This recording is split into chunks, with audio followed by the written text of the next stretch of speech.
Hello everyone, সবাই কেমন আছো? আশা করছি সবাই খুব ভালো আছো। আমিও ভীষণ ভালো আছি। তো চলো আজ তোমাদের আমাদের বাজার থেকে একটু ঘুরে নিয়ে আসি। আজকে শুধু আমি একা বাজার যাচ্ছি না, আমার সাথে কিন্তু আছে একদম স্পেশাল মানুষ। কে বলো তো? আমার ডুডু সোনা।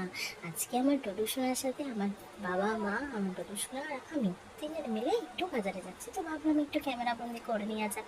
আসলে সব কিছুই না আমি রেখে দিচ্ছি রেকর্ড করে। ও যখন বড় হবে এই ছোট্ট ছোট্ট স্মৃতিগুলো তো আর কোনোদিন ফিরে আসবে না।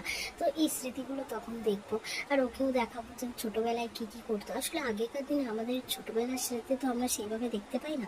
তো সেই জন্যই আমার খুব মনে হয় যে ও যেন এগুলো মিস না করে, বিকজ এগুলো আমি খুব মিস করি।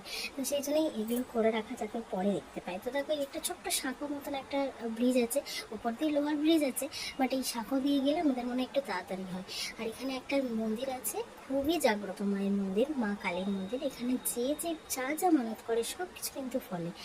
এবার দেখো একটু মাছের বাজারে ঢুকেছে। এবার মাছের বাজারে ঢোকার সময় আমি তো বারণ করেছিলাম ওকে নিয়ে ঢুকতে, কিন্তু সে তো শুনবে না কোনো মতেই। আর আমার বাপি ওকে তো কোনো মতেই নিচে নিয়ে হাঁটবে না।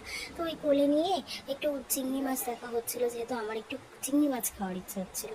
আর বাজারটা কিন্তু আজকে অনেকটা ফাঁকা, কারণ কি আজকে তো মঙ্গলবার। তো এই মঙ্গলবারে যেহেতু ফুটেজটা তোলা হয়েছে, তো সেই জন্য বাজারটা কিন্তু অনেকটা ফাঁকা। আর রোববারে তো পা গলানোই যাবে না, তো টোটোকে নিয়ে যাওয়াটাও ভীষণ অসম্ভব ব্যাপার হয়ে যায়। তো দেখো ছোট বাজার থেকে আমরা একটু বড় ভেতরের দিকে বড় বাজারটা এলাম। এবার এখানে বিভিন্ন রকমের মাছ, কত রকমের মাছ রয়েছেন। ভোলা মাছ রয়েছে, ট্যাংরা মাছ রয়েছে, বাট আমার এই পাঙাশ মাছ খেতে কিন্তু দারুণ লাগে। তোমাদের কার কার ভালো লাগে একটু জানিও কমেন্টে। দেখো এই পাঙাশ মাছটা কিন্তু ছিল 2 কিলো ওজনের। আর তারপরে একটু কেটে দেওয়া হলো।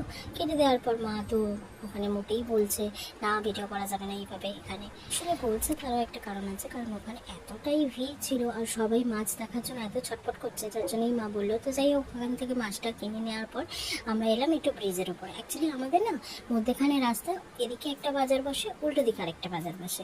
তো এই বাজারে এই যে ব্রিজের উপরে বাজার, আজকে যে যতটা ফাঁকা দেখছো এতটা কিন্তু ফাঁকা থাকে না। মাধ্যমিক পরীক্ষা চলছিল, যার জন্য ওখানটা এখন সিভিক ভলেন্টিয়ারদের ওগুলো কম করে দেওয়া হয়েছে।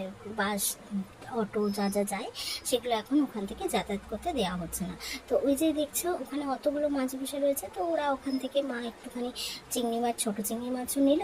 আর ওখান থেকে পরে আমরা একটু পাবদা মাছও নিয়েছিলাম, বাট সেটা আর ফুটেজ তোলা হয়নি। তো এবার আস্তে আস্তে ওখান থেকে চলে আসছি আমরা বাজারের ভেতরের দিকটায়, মানে সাইডের দিকটায়।